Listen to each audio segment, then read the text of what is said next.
எனக்கென வந்த தேவதையே சரிபாதி நீ அல்லவா நடக்கையில் உந்தன் கூட வரும் நிழல் போலே நான் அல்லவா கண்ணன் கொண்ட ராதையர ராமன் கொண்ட சீதையர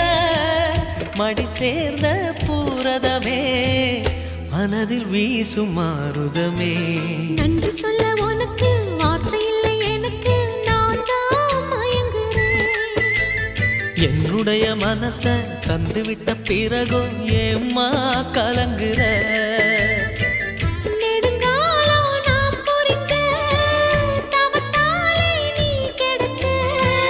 திருக்கு